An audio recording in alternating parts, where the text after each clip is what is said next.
ma'am. Uh, I'm very thankful to Sanjesh ji and for inviting me for this conference. This is everyone know that this is a very important topic, as Sanjeev Sharma sir has also elaborated the concept of Vasudhaiva Kutumbakam, that whatever the best possible way. Uh, in one ways, whenever we say about the human rights, we conceptualize the concept. So that time, it's the Indian tradition, Vedas tradition also. It's the interrelated concept is of duties, not only rights but our duties also. So whenever in any concept, any socialism or Marxism or liberalism or globalization, whenever we talk about the concept of rights, there are always that the center is the people, human being. In Indian tradition, we have one word that Jivan. That part is Jeev and one. And here how that Professor Saxena also told that it's the right to life. That's so elaborated concept. So that is a very deep meaning of this right. And from different states, we talk about that universal rights, but the different states, the different boundaries, different region, different caste, different aspects, the different parts of the world, that's the whole different debates. So here in this first our session, that global and Indian perspective of human rights, we have three panelists. Professor T.P. Singh sir, Rajiv Kumar Singh, he is also professor in Central University of Haryana. Professor T.P. Singh sir is in Banaras University, and Mahendra ji is in Gorakhpur University. He also have the elaborate experience of media for last more than 15 years. So with these words, I invite Professor T.P. Singh sir for his views on this. Delighted to be here in my alma mater, where I spent 6 years of my life. Most of the things have come up after my leaving this campus here. And this place where I'm speaking, this used to be when I used to walk from library to my provincial hospital, Brahmapura Hospital here. So very vivid memories are there. And probably those 6 were the best period of my life here. Though at that time we were without job, the only source of our survival was the JRF and SRF fellowship, but that was more than sufficient. So firstly, I would like to thank Professor Sanjesh Kumar Singh for inviting me and giving me this opportunity. The first time when he asked that will you be able to come here, it was because of the attraction of the Jawaharlal Nehru University, my alma mater. I immediately said yes. Probably it would have been an invitation from some other university. At this point of time in the March month, when I'm also holding a small administrative responsibility in my own university, I should have said yes. So thank you, Sanjesh. Thank you for inviting me. And then I got the opportunity here to meet many people to whom I have spoken on phone, met virtually, but not in person, yeah, because of Corona and other things. Yeah. Ravi Chandran Shukla in person met first time. Even Madam also the chair. We spoke on phone, but in person meeting first time. Even your morning guest of one the speaker, I also met him in person first time. So thank you, Sanjesh, for facilitating all this thing. Thank you so much. Many students are here whom I have taught. Now they have been transformed into the professors. Sasikant Pandey is there. Abhay, I did not teach him directly, but since he is friend of Sasikant, so I can treat him as student also. So many students are here. Some of my students, Rajiv is also my student. So he is my co-panelist. So even at the advanced stage, you have this advantage of calling everyone as your student. Yeah. So most of my teachers are either very old or probably they are no longer in this world. So it's really, I'm very happy to be here.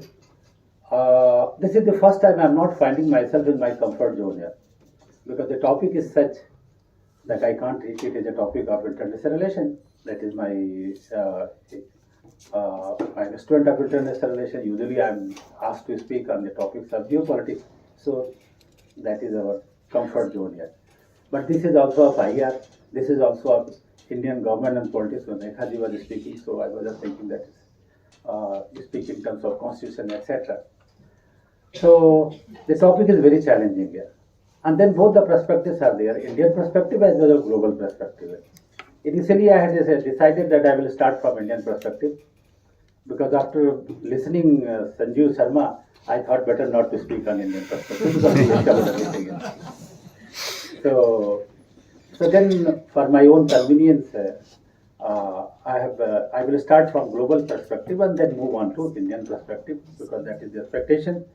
And the one family, one word, and one future, and probably the navigating the concept of human rights in global politics. Probably this is the exact topic. Firstly, the rights, we have been talking about the rights for many years, but the human rights concept is very new, as we all know. The human rights concept, first time it was in the international discourse with the adoption of Universal Declaration of Human Rights in 1948. Before that, we are talking about the rights, Magna Carta, this Bill of Rights, and then this French Revolution, the French Declaration. So there have been many things, but the concept of human rights, the universal concept of human rights, was conceptualized, articulated, and adopted by the United Nations General Assembly in 1948. Probably the date was 10th December, and since then we are observing 10th December as a Human Rights Day. So we all are familiar with three generations of human rights. First generation, civil and political rights, that has been adopted in our constitution, the fundamental rights. The second generation of rights, the socio-economic rights that were championed by the Soviet Union and the socialist countries. That has been adopted in our constitution, the directive principles of the state policy. And now we are talking about the third generations of human rights, and that is, so the first generation and second generation both were the rights of the individual. But the third generation of the rights are not confined to individual, it is for the groups. So now we have self-determination right, that is not individual right, it is right of a community. We have right to clean environment, and etc. Many things there. And they say indigenous people's rights, because that is also a great issue discussed a lot right now in Indian politics, and Rekhaji must be knowing about this. The Forest Right Act, it has come recently, 2006 probably it has come. And even the PESA also came later on, not with 93 Panchayat Raj Act, 98 I think Panchayat Extension Services in tribal areas came. Anyway, so now we are talking about the third generations of human rights. So here the third generation belongs to the community. It is never claimed as an individual. And the thing is that this when we talk about the human rights here, so human rights, as far as Western perspective is concerned here, it is always in binary here. It is always in verses here. And many Western political thinkers have written the books like Man versus State, etc. So the human being, the man has been claiming the right against the state. So when we talk about the human rights, so human rights is usually claimed against the states here. And the states are supposed to protect these rights. Then again, there are two debates within the human rights here. Whether the human rights are natural rights or the positive rights given by the states here. So there are many, the contextualist thinker and many others who say that these are the natural rights and human beings are born with these rights, and it is the duty of the state to provide protection to these rights. And if any state fails to provide protection to these natural rights, the individual, the citizens, the people have the right to resistance against the state, the right to revolt, etc. Even Hobbes, who has been supportive of this state, even Hobbes also says that if state fails to provide life, liberty, and property of the people, in that case, and they have the right to revolt against their own government there.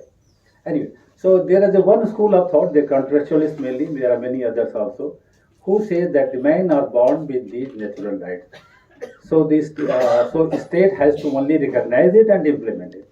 But there are other groups of thinkers who subscribe to the positive view of the rights, and they say no, it is a contradiction in terms to say that right can exist without the state. So they say the state recognizes the rights, because they say the rights are not rights, they are simply claims. But when these claims are recognized by the state, and then some law has been passed about that, and some mechanism has been made for its enforcement, etc., only then it's become the right. So these who subscribe to the legalist view that it is the law which creates the right, it is the law which confers the right, it is the state which confers the right. So now the question arises that the state is the creator of the right, if state is the enforcer of right, so you can't have the right against the state. Because after all, you depend upon the state for its protection itself. So now when this human rights thing, because human rights usually claims against the state. So now the thing is, when Max Weber has said that the state has a legitimate monopoly over the use of force. So state legitimately can use force. So there is no question of right, because the states exercising its sovereign rights in the name of national security, etc. Because for every state, its survival is the must. Because if the state will not survive, so the other things will come later. So for the survival of the state, the sustenance of the state, that is the prime concern. So they are not bothered about the rights and etc. They are mere concerned with the security. And with this, then another debate comes whether the security comes first or the human rights comes first. So there are many people who subscribe to this view, no, human rights comes first. So in Indian context, the PUCL, PUDR, many human rights organizations, they say that rights comes first, and it is the duty of the state to protect these rights. And but there are many others, and we are a student of geopolitics, where we teach that the state comes first, the state sovereignty, state survival is the prime concern. So security is the prime concern. So for security, even if rights comes into its way of security, so even a state can ignore these rights, and the state has to ensure its survival at any cost. So this is another debate.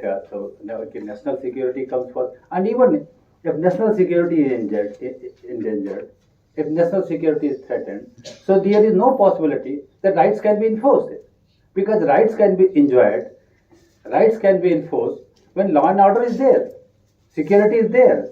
When security is not there, how law and order can be enforced? We are familiar with the certain areas of the country because of ethnic violence, because of the left-wing insurgency, etc. There are certain areas where the law and order is very weak. And there, the people living in those areas, what kind of right they enjoy? Because these ethnic insurgents, these left-wing insurgents, they conduct the kangaroo court, and in the kangaroo court they pass the judgment, and immediately the punishment is carried out. So even in those areas where this national security is questioned, where law and order is conspicuous by its absence, so there is no possibility that citizens of those areas can enjoy any kind of rights. So this debate is a perennial debate, and it has been conducted in the national contest, and it has been conducted in the international contest also. At the international level, we are familiar with that humanitarian intervention. So now this humanitarian intervention, it is a concept of international relations, where it says that if any ruler is violating the human rights of the people, it is the duty, responsibility of the international community to intervene there and protect the life, liberty, property of the citizens over there. So now humanitarian intervention concept has come. And now United Nations has come with another mechanism to enforce the compliance of the human rights, that is the responsibility to protect, R2P. Here some of Indians were also involved. The committee was constituted by Kofi Annan, who was the Secretary General. So now responsibility to protect the concept has come here. So now if any ruler, government of any country has violated the human rights of its own citizens, then it is the duty of the United Nations It's the duty of the international community to intervene there in the name of responsibility to protect R2P and enforce the compliance of the human rights, etc. There is another mechanism has also come that is also related to the human rights, that is the International Criminal Court. So now International Criminal Court has been established. More than 100 countries have ratified the conventions for International Criminal Court. And in this International Criminal Court, because so far under the ICJ, International Criminal Judicial Court of Justice, the head of the state, head of the government, they are exempted. So any ruler, government, acting on behalf of the state and the government, they are exempted from any of their act. So in the name of working for the state, working for the government, all the people involved with the state, they have been claiming the immunity. So all those people who are involved in the violation of the human rights, they enjoyed the immunity. So to deal with this problem, now this International Criminal Court has been created. And now this International Criminal Court has the jurisdiction over the head of the state and the head of the government and all the people involved in the police forces, security forces, etc. It's true that all the important countries, leading countries of the world have not signed this International Criminal Court Conventions, ICC. Probably India has also not signed it till this day. America has also not signed it, many, but more than 100 out of 193, more than 100 have signed this ICC convention. And some cases have also been filed. The first case was probably Slobodan Milosevic of Serbia, because we all know this how Slobodan Milosevic was practicing the ethnic cleaning, genocide, serious violation of the human rights, etc. So also for Slobodan Milosevic, this International Criminal Court started proceeding against him. But before the decision can be announced, Slobodan Milosevic died in the jail. So the first person who has been held guilty by this court is the Charles Taylor of Liberia. Charles Taylor of Liberia, we know the kind of human rights abuse he indulged over there.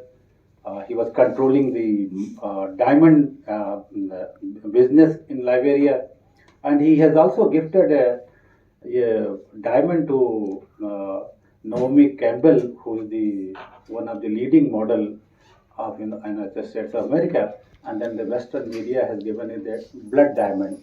It has named because it was given by the Charles Taylor. So he is the first person who has been convicted, and many cases are going on. So even at the global level, efforts are on through a responsibility to protect, through International Criminal Court, through principles of the humanitarian intervention, to enforce the human rights at the global. Coming to the our own country, we all are familiar that the Human Rights Commission has been established. We have PIL has come in the context of the human rights here, because probably it was Bhagalpur blinding case, where probably it was, I don't know this history of this thing here, Rekha ji will tell you about that. But even in the emergence of the public interest litigation, and then formation of the National Human Rights Commission, and even Supreme Court, our own judiciary, has been in the forefront in declaring many laws as unconstitutional. We know the case of Tada, we know the case of Kota, and there have been many preventive detention cases here. So all these decisions the Supreme Court took in the name of protecting the human rights of the people. So these are the debates we are all familiar with. Now moving to the final part of our presentation, this is Vasudhaiva Kutumbakam. So our philosophy is Vasudhaiva Kutumbakam, and Professor Sharma has beautifully explained how this Vasudhaiva Kutumbakam is guiding our concept of the human rights. So if you compare the Eastern and Western, the Indian and Western, so the Western concept of the human rights, it's very narrow. Narrow in this sense that Western concept of human rights talks about only human being and state. As far as Indian perspective of human rights is concerned, we are not concerned only with the rights of the human being, we are concerned with the rights of everyone. animate and including inanimate. I don't think that river and mountains can be called inanimate, because there's a growth in mountains also. There's a flow in the river also. Anyway, so our in our culture we have been talking about the rights of everyone. We are not confined to the rights of man only. So the basic characteristic of the Western philosophy of human rights is anthropocentric. We go beyond this anthropocentrism, and we are talking about the rights of every creature, everything on this planet. So in that way, our is very broad definitions of rights. Ours is inclusive, everything is included. It is not exclusive like the Western concept. Where the Western concept is exclusive, they're concerned only with the human being and nothing else. Then further, this Western concept of rights is always in binary terms, as I said, the man, state, etc. Here in our system, because our philosophy is integrated philosophy, it is Ekatma Darshan. In integrated philosophy, the individual, society, universe, almighty, that I will say in the words of Deen Dayal, thus Vyasti, Samasti, Srishti, and Parmeshti. So that is the individual, society, universe, almighty. All are integrated to one. So our philosophy has never been in the binary terms. It has always been integrated. And this integration is starting from the individual till the God, in between society and the universe. So that has been our philosophy. We have never discussed this rights in either or. Now coming again to the right. The right word has never been used in our ancient literature. In our ancient knowledge system, the right word is not there. Like dharma, we have the concept of adhikar. As dharma is not religion, in the same way adhikar is not the right. So the closest word to right in our literature, ancient literature, is the adhikar. And adhikar is much, much broader than the narrow concept of the Western concept of the rights. Now, there is another debate related to this, being a